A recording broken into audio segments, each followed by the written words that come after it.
There you go. Hey farm friends, welcome! It's the Monday live series with Coast of Maine and Farmer Steph kids. We're planting flowers today, and I love flowers, so we're bringing the good energy with us because the number one thing when you start seeds is to just bring good vibes because the seeds can feel it. Right, Cameron? I'm trying to keep up, all right? It's Monday. So Cameron from Coast of Maine is here. He's going to answer all of your soil Oh, yeah, questions. that every single one. You know, they'll come fast and furious with Steph right now. He's a star student in our class that we're taking right now, so he can lead you in that. Okay, so guys, today we're planting flowers. We're planting 5 very specific flowers, and I'll tell you why we're planting these ones. Not all flowers are great at transplanting. Some are better to be direct sowed, but we are in Maine in zone 5B, and so we are going to be planting some classic New England flowers that if you're in a New England habitat, then you can plant them too. Okay. So we're going to be planting some sunflowers. There are obviously so many different kinds of sunflowers. At Farm to Table Kids, we plant a variety. So we're going to be doing sunflowers. So many people have questions about how do I grow sunflowers without rodents eating them. So we'll talk about that as we go. We're also going to be planting some cosmos. Cosmos are beautiful. They're classic New England. They are so low maintenance, but so abundant and fun. I love cosmos, so we'll be planting those. We're also going to be planting sweet peas. Sweet peas are awesome because their smell is like no other. They're super fragrant, really easy to pick, and they trellis really beautiful, so they're awesome for if you want vertical or elevation in your garden. We're also going to be planting a wildflower mix. Kids love picking out these mixes at local nurseries. They come in pollinator mixes, fairy garden mixes. This happens to be called Grandmother's Cut Flower Garden Mix. So that's all different types of seeds, and I'll show you how to get something like that started as well. Okay, so the first thing you need is the best soil to start with. So that's going to be Coast of Maine Seed Start Blend. So you're going to fill your trays with Coast of Maine Seed Start Blend, or whatever soil that you want to use. But you can see I did not pack this down heavy. This is just lightly filled, and then I just make sure there are no air pockets by gently going it over with it with my hand. Now, to just prep this for the seeds, the only seeds here that needed any kind of like amendment is if you're planting sweet peas, always soak them in water the night before. It just helps break that hard extra shell, and it will hasten their germination by like a week. So it's definitely worth it. With the sweet peas that were soaked overnight, we are going to plant 2 per pod. And the reason I'm going to plant 2 is because if 2 sprout, that's great. If 1 sprouts, I got 1. So it gives me a little 50-50 germination rate success. If 2 sprout, that's awesome. I will take the 2 and separate them each out of their pot. So as you can see right now, I'm not being too sensitive about how close the seeds are. Because peas don't like root disturbance, I am placing them kind of on opposite ends of the square here. And that's just because pea roots are actually super brittle. They're not wiry like other flower roots. They're brittle and they can break. And that's why the back of a seed packet will always say that peas don't transplant well, and that's because their brittle seeds can actually break. So we've got 2 each. And now I'm just going to cover those up really delicately. And again, you don't have to you do not want to pack this down. The seed's going to work really hard to find the light and get through the soil, so don't pack it down too much. And then also, the depth of the seed only has to be double the length of the seed. So if you think about the size of a pea seed is only this big, so you only have to go the depth of 2 of that. That's about the width of my fingernail. So it doesn't have to be that much. And that's also just good for kids, if you're planting with kids, to give them that direction because they understand that. So, before I go any farther, I'm gonna label! So these As are always. Sweet peas, and we're gonna label sweet pea, and we're going to put the date. What is the date? Where are we? Today, what is the date? Today's the 12th. We're not I knew that. Yeah. Okay, well, it's April 12th, because I just put a 5 down there. So, we've got sweet peas in here. I'm going to cover that. Okay, the other thing about sweet peas, guys, after you water this all in, the sweet peas are probably going to be the first to sprout. And when they do, they're gonna swell, and you're gonna see them, they might raise above the soil line. If they do, just throw some soil down on top of it. Okay, the next thing we're gonna plant, I love, are marigolds. Now, marigold seeds, sure, you can buy them, but in the fall, guys, it's awesome to send your kids out to the garden and collect the marigold heads.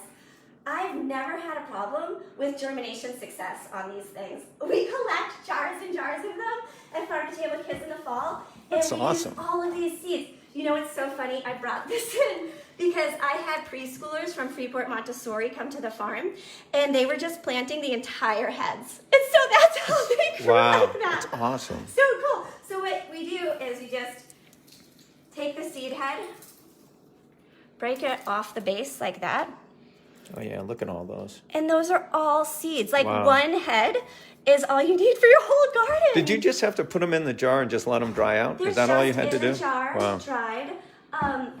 Yeah, they're just in here dried. We always harvest after morning dew has burned off, and make sure there has been no rain. They just have to be dry when you harvest. So now that I'm accidentally spilling them all over my pots, marigold seeds can be brittle, and that's okay. I'm just taking 2 or 3 per cell and just burying them in there. Marigold seeds are big. I'm just gonna take my little dibbler here and make some holes.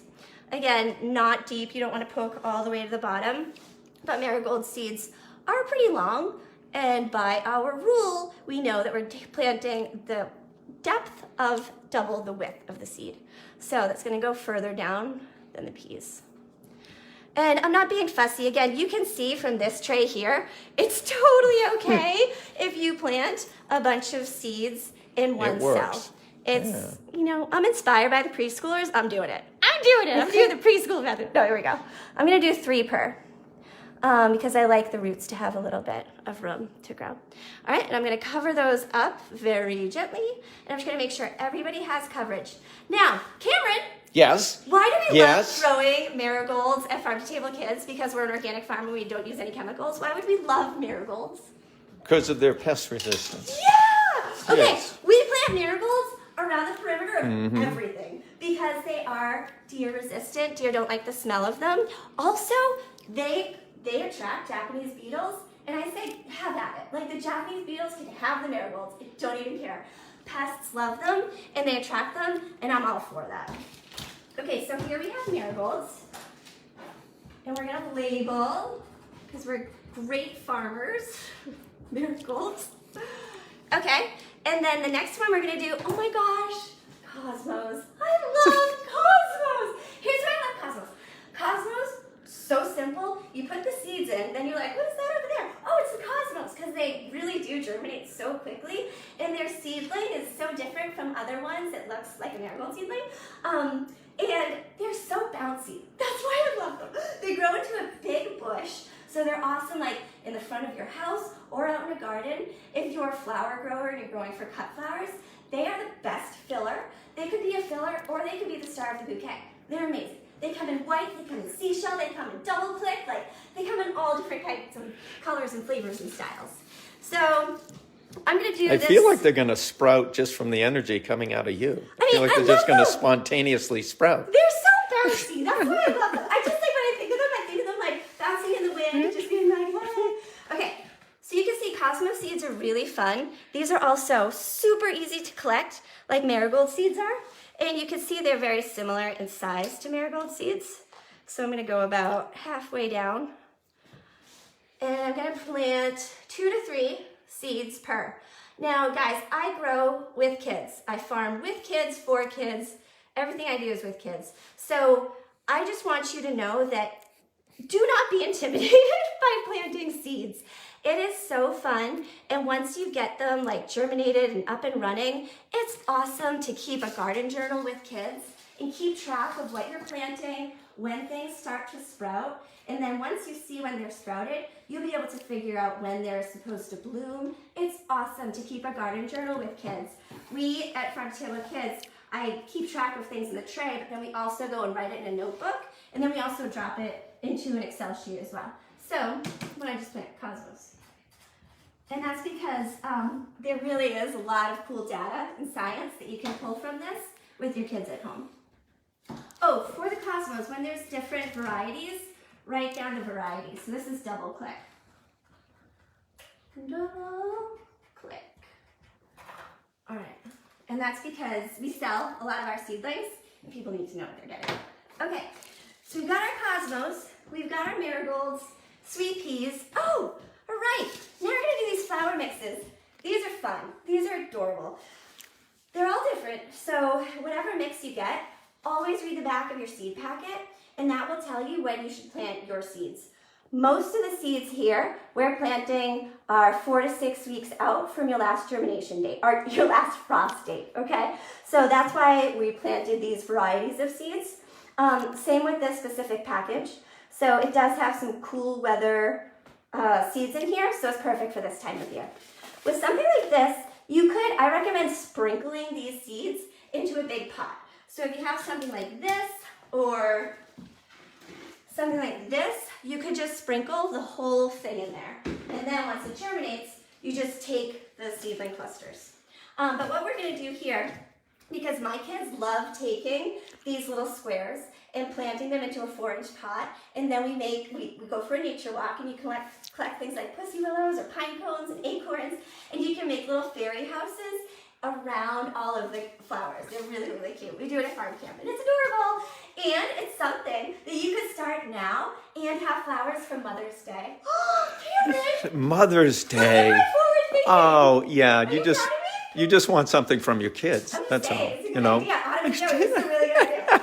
Okay, so where you can see it's all different types of seeds. I see bachelor button, calendula, poppy, gosh, all kinds of seeds in there. Okay, so what we're gonna do, again, we are not gonna be fussy about this.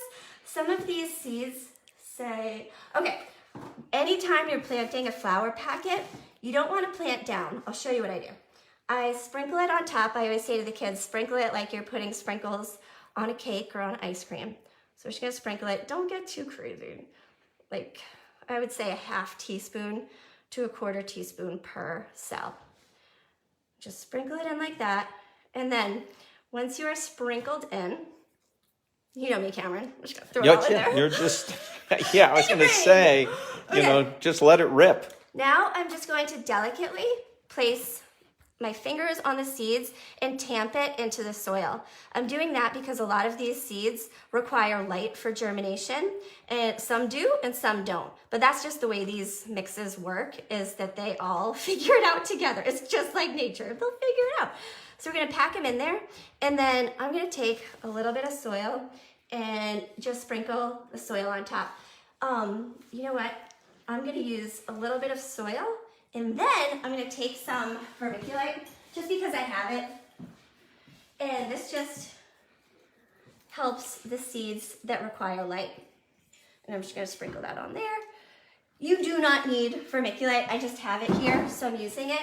But you just sprinkle it with a little soil to get coverage. And I would say about 1/2 of these seeds are fully covered and 1/2 are not. You don't have to be fussy with these. That's the point of these mixes. They're wildflower mixes, so they're used to acclimating to whatever weather you're gonna put them out in. Okay, so after your tray is planted, you want to make sure that your soil stays moist. I pre-moistened this soil before I put it in the trays, so you can see the color and the texture is nice and moist. You want the consistency of your soil to be that of a damp sponge, not a runny sponge, but like one that's been thoroughly wrung out. And that's what this is. When you do need to water, just water with a spray bottle or bottom water, but a spray bottle works great. And just water enough until you see the soil change color, and then it's moist again. Some other things I want to point out. With sweet peas, you guys, so these are sweet peas that I started about a month ago. You can see these sweet peas are long and leggy, and I really love sweet peas. I encourage branching when I grow. That means I'm going to trim these back so that they will get several branches to produce flowers. It will triple your flower yield, but it means you have to snip them. So this is like, some people get so sad about doing this, but it really does encourage bloom growth so much. So I'm gonna go through and actually just take these and snip them. Nice. And I'm doing this now instead of when they get any bigger, because when they do get long, you feel bad about it. But I'm just snipping these back, and that's going to promote branching. How often do you do that? Just once. I'm just doing this one time. Okay. And then I'm just doing it this one time. That will make, let me do that back farther. And what that's going to do is that's going to set off several branches that will produce flowers instead of just one main branch. Yeah. You do not do that with every flower. You only do that with specific flowers, and sweet pea is one of them. Sweet pea, snapdragons. Don't do it to asters. I made that mistake. No, what did I do? I did it to stock. That was bad. You only have to make that mistake once, and then you never do it again. So do read the back of your seed packets to see which flowers are encouraged pinching. Okay, so any questions, Cameron? There haven't been any questions. There's been a lot of comments, but no questions. Are they good comments? Yes. Love the germination mix. Somebody said you're adorable, but you should breathe once in a while. Oh, okay, awesome. Well, oh wait, Cameron, see, that was a test. You failed. We forgot a seed. Okay, Cameron. Yeah, that's okay. No, don't count on me to remember anything, Steph. This is the question of every. Okay, people ask me how to grow stuff all the time. People always ask me about sunflowers. How do I keep squirrels and chipmunks and things from eating my sunflowers? People want to have sunflower borders and sunflower fields. It's hard. They're going to eat it. They do eat sunflowers.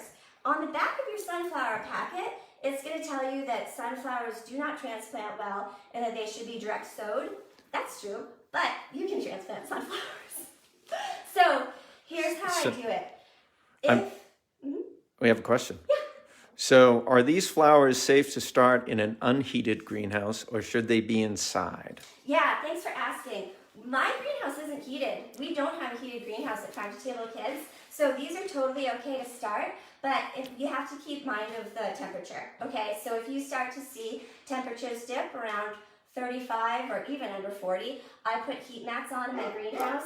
That's the only kind of heat we have. But all of this, guys, is grown in my house. All of this is grown in my house. So you don't need anything fancy. You absolutely can start this in your house. You don't need grow lights. You do need at least 8 hours of light on your plants.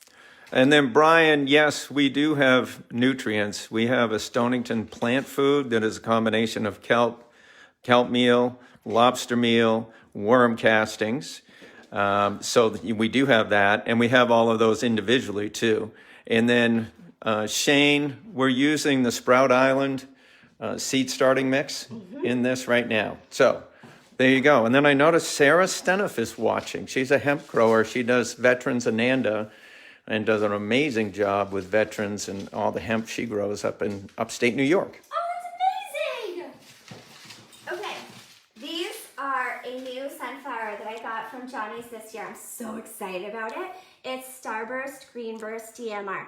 I got this. I love sunflowers that are branching, you guys. At Farm to Table Kids, again, I grow with kids, so I have to maximize my yield and decrease my work as much as possible. So I love branching sunflowers for that reason. These sunflowers they have a beautiful golden petal and then a green interior heart. They're really pretty. So what I did here is I just took some of the Coast of Maine seed start mix out so that I can use it to top these seeds. And I'm just going to take my sunflower seeds and I'm going to sprinkle them right into the Coast of Maine seed start mix. I'm not being fussy about how far away they are, but I do know that sunflower seeds don't like their roots to be disturbed that much. So I'm just kind of making sure they're not on top of one another, but still putting them very close to one another. And I would say I probably have about, 75 to 80 seeds in this rectangle here. And what I'm gonna do is just top layer with the Coast of Maine seed start mix. And again, I'm not doing too much. It's about 1/4 of an inch coverage here, but I'm just making sure every seed has full coverage. And sunflower seeds, guys, I really do, if you really want sunflowers, I do encourage starting indoors. Once you get that seed germinated, it's just less attractive to a squirrel or chipmunk. So it does help if you really want sunflowers. Start them indoors. Just be really delicate with them when they do germinate. Okay, so Cameron, what I'm doing here is just making sure all the seeds have full coverage, but I'm not packing down. I always want the seeds to have least resistance as possible when they're trying to find the light. So those are your sunflowers, and when they start to come up, leave them be. When a plant is like this, these leaves are the cotyledons. Every plant that germinates from seed, the first leaves that come out are the cotyledons. That's not a true leaf. When you're reading the back of a seed packet, it's gonna say transplant when you have the first set of true leaves. You can see the true leaves coming right there. It's coming, but it's not quite there yet. And anytime you transplant your sunflowers, so when your sunflowers start to come up, their petals are super cute. They're fat, little perfect petals. When you're ready to transplant those out to your garden, I just want to point out that their roots can be very, very sensitive. So when you're separating your sunflowers, because they will be intertwined, always grab from the petals. Never ever grab from the stem. A plant only has one stem, and if you break it, it might not make it back. It probably won't. So always grab from the leaf and separate like that. Okay? So, flowers! Flowers are fun! Let me know if you have any questions, guys. This was awesome. I hope you got a lot of inspiration for your garden. And Cameron, thank you, man. You're welcome. You're welcome. And Brian, message me for some of your questions on our nutrients. And Steph, Cool. Fantastic job. Guys, this is the last Farm to Table Live from the seed bank. We got a satellite, so fancy. We have satellite Wi-Fi coming to the greenhouse. So all of our live plantings now on Mondays are going to be from the Farm to Table Kids greenhouse. I can't wait for you to see it because we just made some magic happen over the weekend with a crew of volunteers. So tune in next Monday at noon, Coast to Maine, Facebook Live, and we're going to be planting greens next week, okay?